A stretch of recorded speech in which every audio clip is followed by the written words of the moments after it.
Hello and welcome to another DailyJim.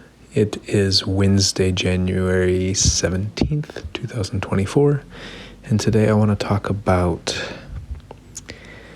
rescue animals and knowing the backstory of something or someone. Maybe the title will be a little more concise. So the idea is my friends have a cat that was rescued or adopted, I think rescued. And I was trying to interact with the cat earlier today, and the cat seemed quite skittish. So slowly she's opening up. She'll come and she'll stiff my fingers a little bit, and then she'll bolt. And I made a comment to my friend that I'm sitting here wondering, what was the cat's backstory? Like, what happened in this cat's life before they got the cat? How did this cat get to this point where she feels skittish? Is it around humans? Is it around male humans? Is it around a specific type of male human? Is it a specific behavior? Is it a specific look? Is it a specific sound? What triggers that in the cat? And what happened in the past that may have given this cat this memory and therefore these emotions that are predicting certain behaviors that will happen after this. We talked a little bit about how the cat does not like when people will pack up things, and the cat really doesn't like when people or like to be taken in the car. And so I really just started thinking about this, and it reminded me of a conversation I had with a friend earlier, and how often women will tell me, I don't want to hear about your experience with other women, especially about your ex. You talk about your ex all the time. I don't want to hear that. And for me, I'm like, but you don't want to know my backstory? Because I'm curious about where other people have been, what they've gone through. So it helps inform me about how they might behave in the future. What emotions or expectations do they have over my behaviors or over other people's behaviors, so that I can try to not play into the story or play into the nightmare that they might have.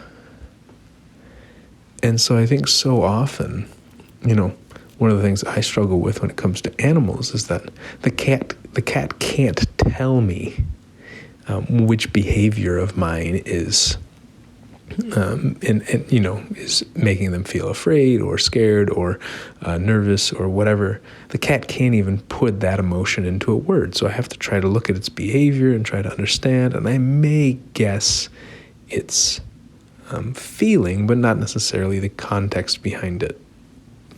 And I sure can't guess the cat's context from previous interactions with other humans. I have no idea. Maybe if there's something at the adoption agency or whatnot, but beyond that, I can't ask the cat. The cat can't respond. But humans, we can respond. And how does it change the way that we behave with others when we know what their context is, when we know what their backstory is, we know how they got to the point where they are today? So I think sometimes it frustrates me in relationships with other people, like, well, I don't want to hear about your past. And then I ask them about past relationships or past things in their life. And they say, I don't want to talk about my past. It's like, but if we don't talk about the past often informs the present and often informs the future. So if we're not communicating about these things, I'm kind of flying blind and just guessing and hoping that my behaviors don't stumble upon something that happened to you in the past that had a strong, painful impact on you, that therefore creates your expectations that it's going to happen again. And I think I'm just yearning for people in general to talk more about what our backstory and our context is. Because if I ask you, how you're feeling, you're like, I'm good. Okay, why are you good? Or like if I ask what happened, you say, maybe you'll give me the emotion, but you won't necessarily give the context. And I think when we give these contexts, I think it's easier for us to realize that the other person is a human trying their best. And when we don't give the context, it's easy for us to have that distance and uncertainty And frankly, to question what's wrong with us and why are they so distant from us? Why aren't they telling us? Why are they so skittish around me? Maybe it has very little to do with me. This cat, maybe it has mostly to do with their owner that maybe abandoned them in the past, and less to do with me. But if I don't know that, then it's easy. Even if I know it, I still may assume it's a lie. But if I know it, sometimes I can go, oh, it's not about me, or it's not fully about me.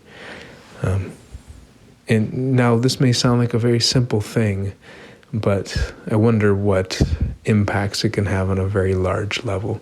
I mean, is this a behavior that, the not sharing of the context or the backstory, is this a behavior that could lead to much larger violence, male-female violence, domestic violence, or even things like war? So some light thing for you to think about on this Wednesday evening. Grateful to have you listen, and talk to you soon.